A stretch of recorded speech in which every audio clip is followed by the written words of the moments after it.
नमस्कार। आज ये खबरदाता सम्मेलन को मुझे स्वागत करुच्ची। आज प्रसंग एक स्पर्शकातर प्रसंग एवं आज प्रसंग रे सम्मेलन रे मो सहित अच्छा बीजेडी अनुभवी विधायक राजनगर विधायक सम्मान्य श्रीयुक्त ध्रुवचरण साहू महोदय। बंधुगण आपण अवगत गत काली केन्द्रापड़ा गोटे घटना घटी जहाँ वर्तमान ओडिशा चर्चा हो एक विराट अघटन घटी कौटी जिलापाल कार्यालय परिसर सौध भितर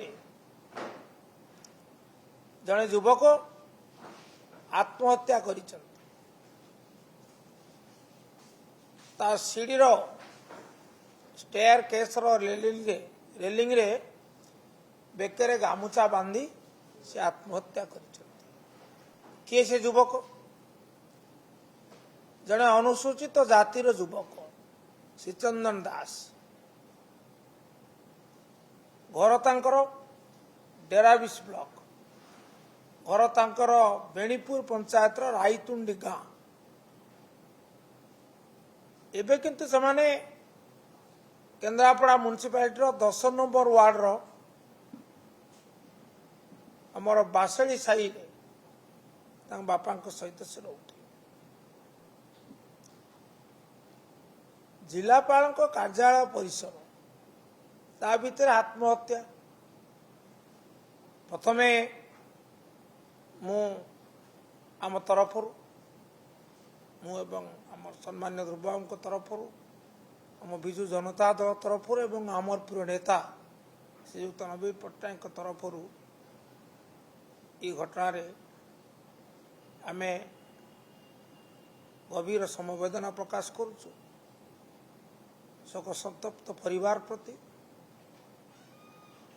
एवं ये प्रसंग आलोचना कला बेले अनेक गुड़े प्रश्न सृष्टि होउछि। मु धन्यवाद देवी गणमाध्यम और प्रतिनिधि मानू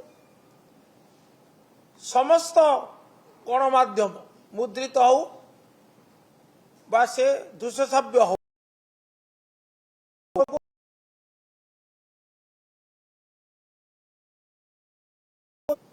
धन्यवाद। आपण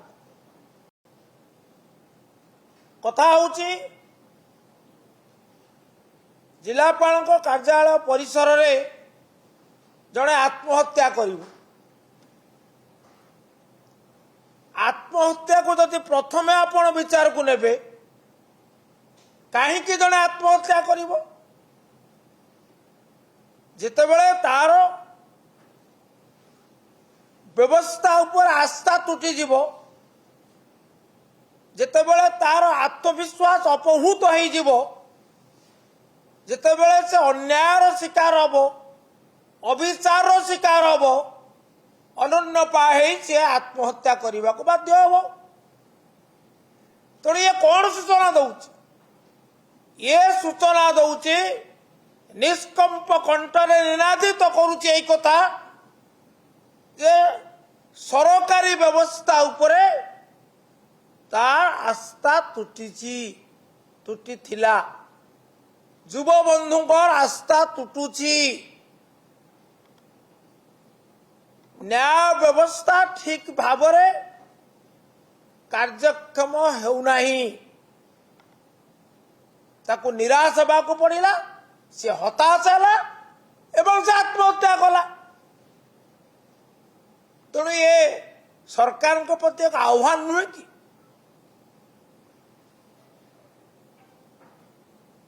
सरकार कौन कहते मुख्यमंत्री महोदय जे आम सरकार लोकों सरकार ये को लोकों सरकार नमूना कौटी अच्छी संवेदनशीलता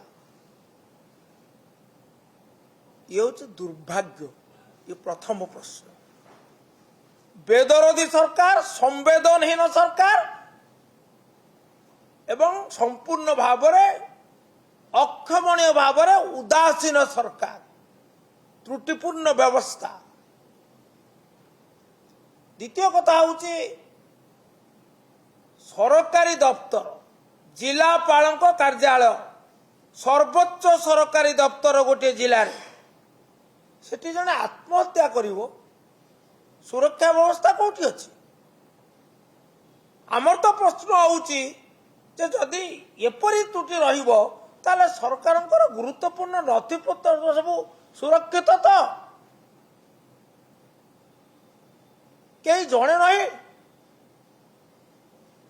ତାକୁ ତ ଅଟକା ଯାଇ ପାରିଥାନ୍ତା, ଗୋଟେ ମୂଲ୍ୟବାନ ଜୀବନ ତ ରକ୍ଷା କରାଯାଇ ପାରିଥାନ୍ତା। ତାହା ହେଲା ନାହିଁ। କୌଣସି ସୁରକ୍ଷା ଅଧିକାରୀ ନଥିଲେ, ଜଣେ ବି ଥିଲେ ଅଘଟଣ ଘଟି ନଥାନ୍ତା। ଇଏ ଆଉ ଏକ ତ୍ରୁଟିକୁ ମଧ୍ୟ ସାମ୍ନାକୁ ଆଣୁଛି। ସୁରକ୍ଷା ବ୍ୟବସ୍ଥାରେ ତ୍ରୁଟି, ସରକାରୀ ସୌଧ, ସରକାରୀ ସମ୍ପତ୍ତି, ସରକାରୀ ନଥି ଅସୁରକ୍ଷିତ। ତାପରେ ତୃତୀୟ କଥାଟି ହେଉଛି ସରକାରଙ୍କର ସାମାନ୍ୟ ଦରଦ ଅଛି। ଗତକାଲି ଠାରୁ ଘଟଣା ଘଟିଲାଣି, ସେ ପରିବାର ବର୍ତ୍ତମାନ ଅସହାୟ। ତାଙ୍କର ବାବା ଏକଦା ଚାକିରି କରିଥିଲେ ହୋମଗାର୍ଡ ଭାବରେ, ସେ ମଧ୍ୟ ଆଉ ଚାକିରିରେ ନାହାନ୍ତି। ଆଉ ଇଏ ଯେ ଶୀତନ୍ଦନ ଦାସ ଜଣେ ଅନୁସୂଚିତ ଜାତି ବର୍ଗର ଯୁବକ, ଇଏ ଆମ୍ବୁଲାନ୍ସ ଡ୍ରାଇଭର ଭାବରେ ଜୀବିକା ନିର୍ବାହ କରେ। ତେଣୁ ଅତ୍ୟନ୍ତ ଅସହାୟ ପରିବାର। ମାନବିକତା ଦୃଷ୍ଟିରୁ ସରକାରଙ୍କ ତରଫରୁ କେହି ଜଣେ ସମବେଦନା ପ୍ରକାଶ କଲେ କି? ଅନୁକମ୍ପା ରାଶି ପ୍ରଦାନ କରିବାର ଘୋଷଣା କଲେ କି? କଲେ ନାହିଁ। ଦାୟିତ୍ୱହୀନତା ତା ସାଙ୍ଗରେ ସମ୍ବେଦନଶୀଳତାର ଅଭାବ, ଏ ଯୋଡ଼ିଏ କଥା ସ୍ପଷ୍ଟ ପ୍ରମାଣିତ। ତେଣୁ ଆଜି ବିଜୁ ଜନତା ଦଳ ତରଫରୁ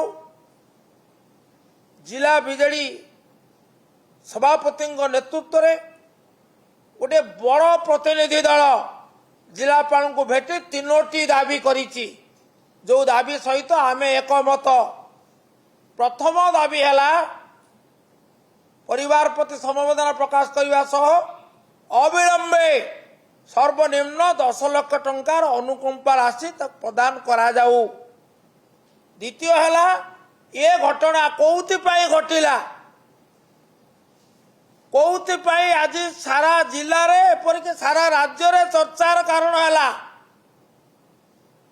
କାହିଁକି ଜଣେ ଅନୁସୂଚିତ ଜାତି ବର୍ଗର ଯୁବକର, ଜଣେ ଯୁବକର ଅଧିକନ୍ତୁ ଏ ବ୍ୟବସ୍ଥା ପ୍ରତି ଆସ୍ଥା ତୁଟିଲା? କୁଆଡେ ଗଲା ସରକାରଙ୍କର ଆସ୍ପାଳନ? 2 ବର୍ଷ ପୂର୍ତ୍ତି ପାଳନ କରୁଛନ୍ତି, ଏଇ କଣ ଉତ୍ତରଦାୟିତ୍ୱ? ଏ ପ୍ରଶ୍ନ ହେଉଛି ଆମର। ଏବଂ ତା ସହିତ ସୁରକ୍ଷା ବ୍ୟବସ୍ଥାର ଯେଉଁ ତ୍ରୁଟି ରହିଲା, କିଏ ସେ ଅଧିକାରୀ, କାହିଁକି ତାଙ୍କ ବିରୁଦ୍ଧରେ କାର୍ଯ୍ୟାନୁଷ୍ଠାନ ନାହିଁ, ତାର ନିଲମ୍ବନ। ସୁତରାଂ ମୁଁ ଦାବି କରେ, ମୋ ପରେ ଶ୍ରୀଯୁକ୍ତ ସାହୁ କହିବେ, ଅତି ସଂକ୍ଷେପରେ ଶେଷରେ ଏତିକି କଥା କହିବାକୁ ଚାହେଁ ଯେ ଅବିଳମ୍ବେ ସରକାର ଅନୁକମ୍ପା ରାଶି ସର୍ବନିମ୍ନ 10 ଲକ୍ଷ ଟଙ୍କା ପ୍ରଦାନ କରନ୍ତୁ ଏବଂ ଏ ଘଟଣାର ତଦନ୍ତ କ'ଣ ଅପରିହାର୍ଯ୍ୟ ନୁହେଁ କି? ସତ୍ୟକୁ ସାମ୍ନାକୁ ଆଣିବା। ଯୋଉଥିପାଇଁ ମୃତ୍ୟୁ ହେଲା, ଅକାଳ ମୃତ୍ୟୁ ହେଲା, ତାର ତଦନ୍ତ ହେବା ଜରୁରୀ ନୁହେଁ କି? ଉଚ୍ଚସ୍ତରୀୟ ପ୍ରଶାସନିକ ତଦନ୍ତ କରନ୍ତୁ ଏବଂ ସୁରକ୍ଷା ଅଧିକାରୀ ଯିଏ ଦାୟିତ୍ୱରେ ଥିଲେ କର୍ତ୍ତବ୍ୟରେ ତ୍ରୁଟି ପାଇଁ, ଅବହେଳା ପାଇଁ ତାଙ୍କୁ ତୁରନ୍ତ କାର୍ଯ୍ୟାନୁଷ୍ଠାନ ଅର୍ଥାତ୍ ତାଙ୍କୁ ନିଲମ୍ବନ କରନ୍ତୁ। ତା ନହେଲେ ବିଜୁ ଜନତା ଦଳ ଜନସ୍ୱାର୍ଥର ଜାଗ୍ରତ ପ୍ରହରୀ ଭାବରେ କାର୍ଯ୍ୟରତ, କେବେ ୟାକୁ ଗ୍ରହଣ କରିପାରିବ ନାହିଁ, ଆନ୍ଦୋଳନ କରିବାକୁ ବାଧ୍ୟ ହେବ। ଏ ଆମର ଚେତାବନୀ। ଧନ୍ୟବାଦ। ଶ୍ରୀଯୁକ୍ତ ସାହୁ। ଆଜି ये गुरुत्वपूर्ण प्रसंग रे संवाददाता सम्मेलन रे आपण मानकु समस्त को स्वागत करी मो सहित केन्द्रापड़ार मान्यवर विधायक बड़ भाई गणेश्वर बेहेरा आपण मानकु समस्त विषय वस्तु प्रांजल भाव रे कहि सारिचंती मु सेथिरे किछि ऐड करबा चाहूछि। ये जो दुर्भाग्यपूर्ण घटनाटी घटी केन्द्रापड़ा रे ये अनेक गुड़िए प्रश्न आम मानक आगरे आज छिड़ा करछि। प्रथम कथा होउछि सरकार जेतेबेले 2 वर्षर पूर्ति पालन करिबा पई उत्सव मनेवा पई प्रस्तुति चलैचंती लोकंक सरकार कहिकी ठीक सेतेबेले व्यवस्थार एक विकल चित्र केन्द्रापड़ा रे साधारण लोकंक सामना को आसीछि। लोक को सरकार कहउचंती मुख्यमंत्री कहउचंती 2 वर्ष भितरे आमे 99% लोकंक ग्रीवांस को समाधान करिछु। आज श्रीचंदन दास का मृत्यु ये कथार सत्यता को आज अटहास्य करुछि।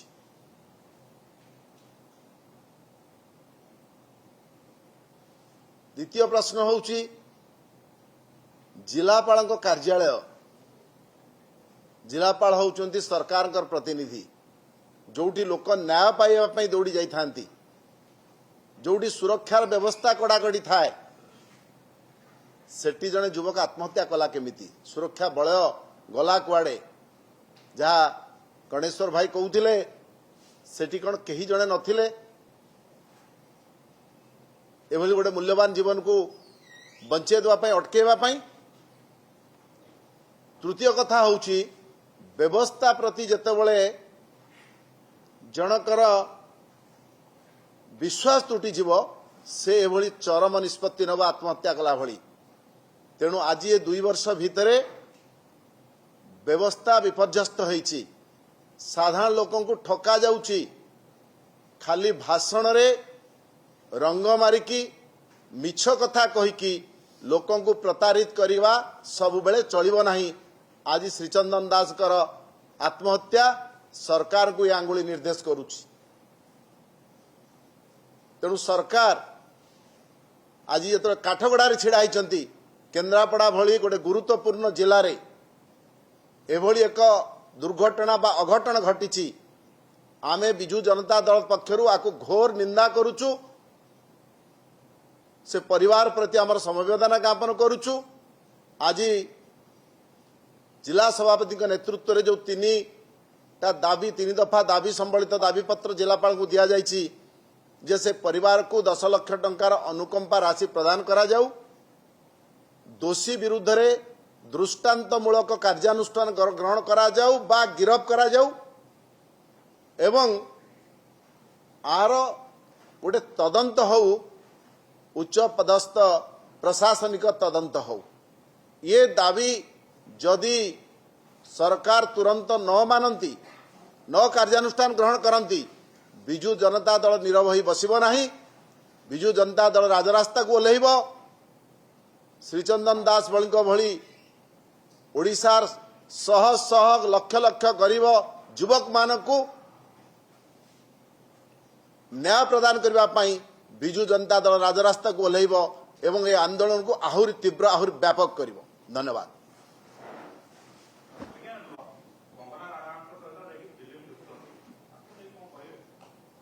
यही तो विडंबना ना जेतेबेले लोक मरुचंती केही जणे से विक्टिम परिवार को ना सरकार का पदस्थ अधिकारी बास लोक प्रतिनिधि सरकारी दलर लोक प्रतिनिधि कई जड़े से लोकर घर को पर्यंत समवेदना जन गले नहीं किंबा ताको अनुकंपा राशि भी प्रदान कले नहीं। आठू विडंबनार कथा कौन अच्छी ये सरकार जहाँ गणेश्वर भाई कहते समवेदनशीलताहीन सरकार आंक पाखरे कौन समवेदना नहीं बा साधारण लोकों प्रति दरद नहीं दरद शून्य सरकार।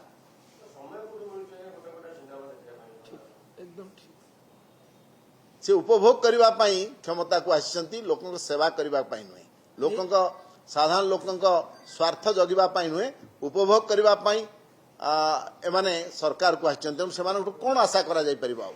निजर दायित्व एवं निजर कर्तव्य बाबद से केते दूर सचेतन ये ता ही प्रमाण कर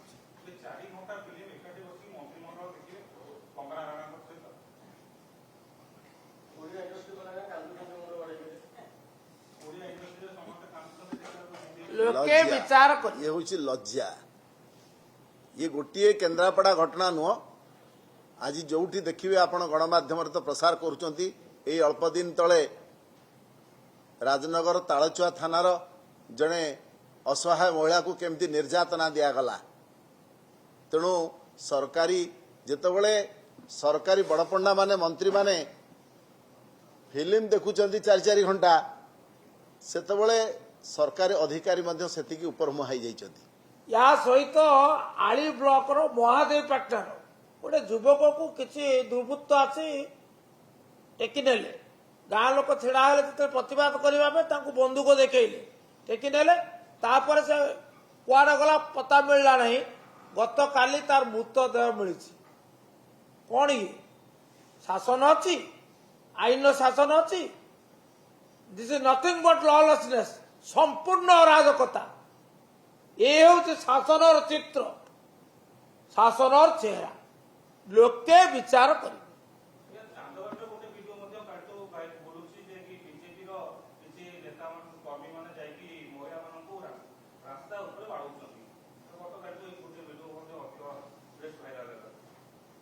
ये विकल चित्र तो सब माने केते खजुरी गछर मूलरू पाहाच पाहाच आम जिते वर्णना करूँ आज ओडिशार आईन श्रृंखला विपर्यस्त सरकार बेपरुआ बेफिकर